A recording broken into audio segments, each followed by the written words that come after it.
A júri popular. A Gabriela, ela namorava com o Luiz Cláudio, ela com 19 anos, ele com 28 anos, numa relação abusiva.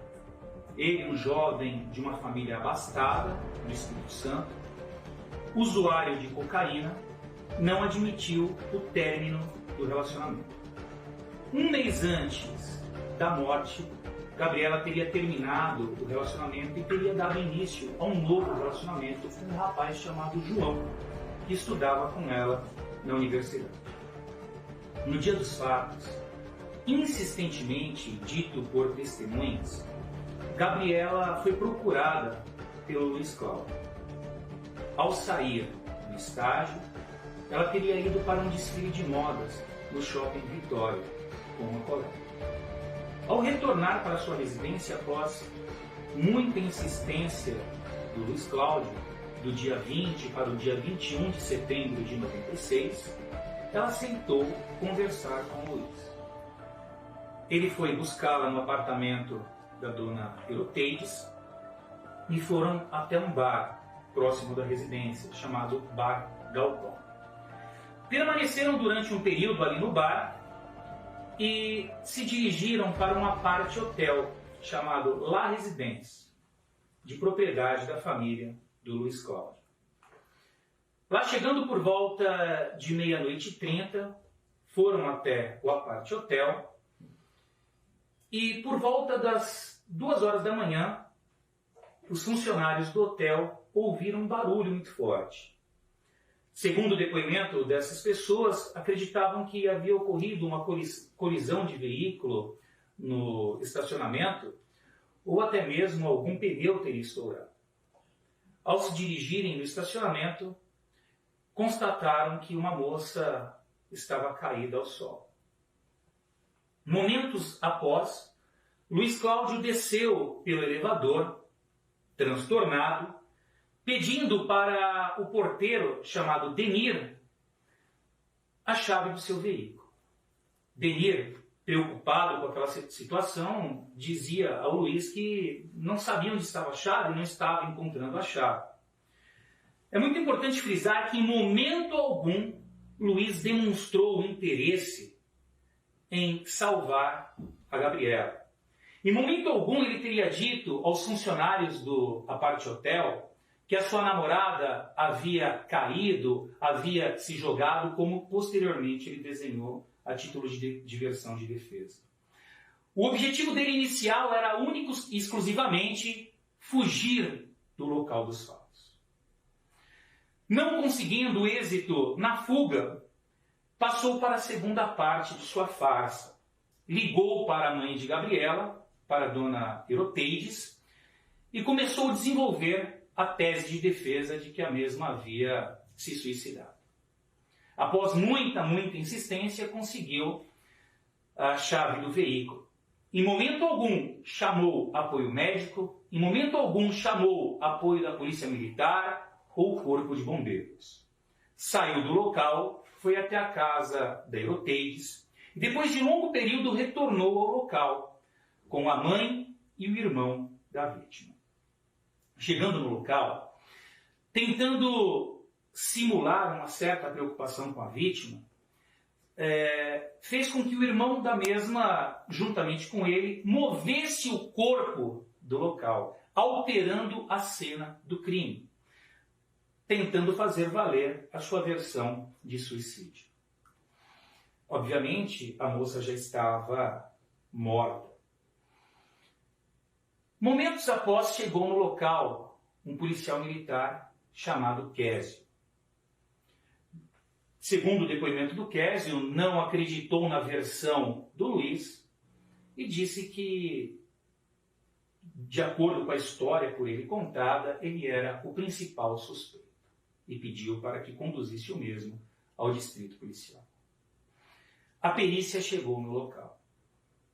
A família da vítima insistentemente tentou acompanhar a perícia no apartamento. A família foi impedida.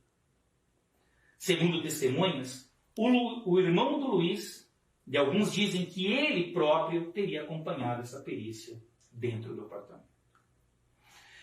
A primeira perícia feita no corpo da vítima desconsiderou totalmente as lesões secundárias. O que diz a perícia? Por que o senhor acha que essa primeira perícia é falha, doutor? Porque a primeira perícia apenas constatou a morte e as lesões no corpo de uma forma ampla. Não se preocupou com as chamadas lesões menores, que são as chamadas lesões de defesa, que posteriormente foi constatada por outros peritos quando da exumação. Peritos não do Espírito Santo, e sim peritos de Brasília, que categoricamente afirmaram no laudo que Gabriela foi vítima de homicídio e não se suicidou. Inúmeros outros elementos de prova demonstram que Luiz matou Gabriela. Dentre eles, existia sangue, respingos de sangue em sua calça. Tudo presenciado por testemunhas. Ele foi submetido a exame toxicológico e foi constatado álcool e cocaína no seu sangue. Segundo a perícia, ele teria na noite do crime ingerido essas substâncias. E o álcool teria potencializado o efeito da cocaína. Ele não passou por exame de corpo de delito no dia do crime? Infelizmente não. Após 17 dias, ele foi intimado para a realização de exame em seu corpo. Não atendeu o chamamento. Foi comparecer apenas 5 dias após a intimação. Foram constatadas cicatrizes em seu corpo, em suas mãos.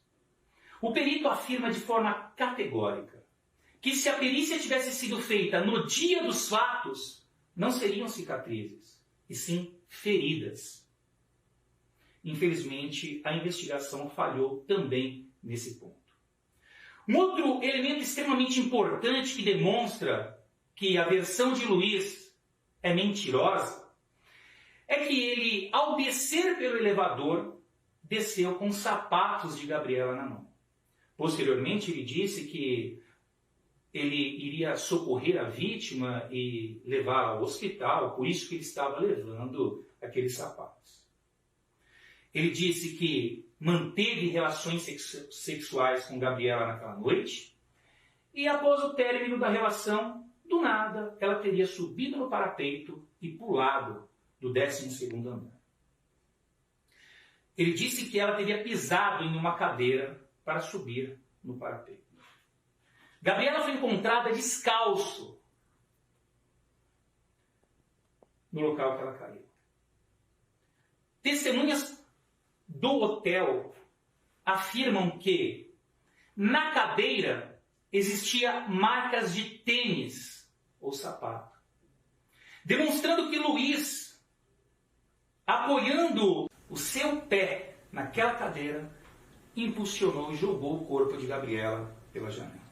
Tudo isso corrobora com uma marca que existe nas costas de Gabriela, de um arranhão muito grande.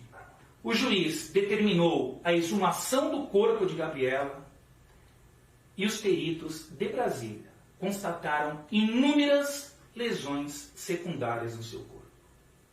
Dentre elas, lesões em seu pulso e um dente parcialmente quebrado. Com certeza, aquele dente não foi quebrado pela queda. E certamente ela não saiu de casa com aquele dente quebrado, até mesmo porque a sua mãe é dentista. E tratava-se de uma menina extremamente vaidosa. O conjunto probatório, ele é uníssono em apontar que Gabriela foi vítima de homicídio, praticado por um indivíduo que mantinha com ela uma relação abusiva, um rapaz de uma família abastada, usuário de cocaína, que não aceitou o término do relacionamento.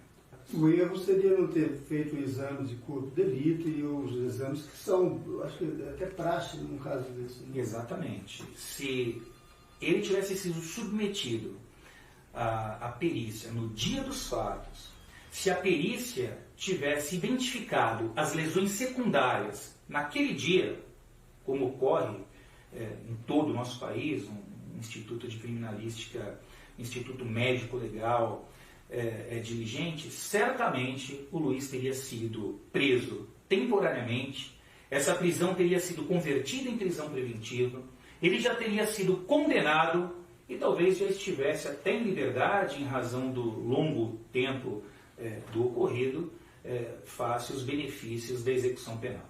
Agora, doutor, o que explica isso? Um crime que aconteceu 23 anos atrás, em que existe quase que uma unanimidade em relação às provas de que houve homicídio e o acusado não foi julgado, se encontra em liberdade. O que explica isso? Certamente não ocorreu o julgamento ainda e ele está em liberdade em razão da boa defesa que ele teve até hoje. Então os advogados, o grupo de advogados que lhe assistiu até a presente data, foram advogados diligentes que se valeram dos dispositivos legais para tentar valer a sua tese. De 2016 até hoje, quando eu entrei como assistente de acusação, já foram 6 os adiamentos do júri. Espero que no dia 3 de dezembro esse julgamento ocorra, espero que o juiz seja rígido e não aceite um novo adiamento, porventura, ocasionado aí por estratégia da defesa. Não existe risco de prescrição, doutor? Não existe, porque, felizmente, o nosso Código Penal ele prevê momentos interruptivos da prescrição.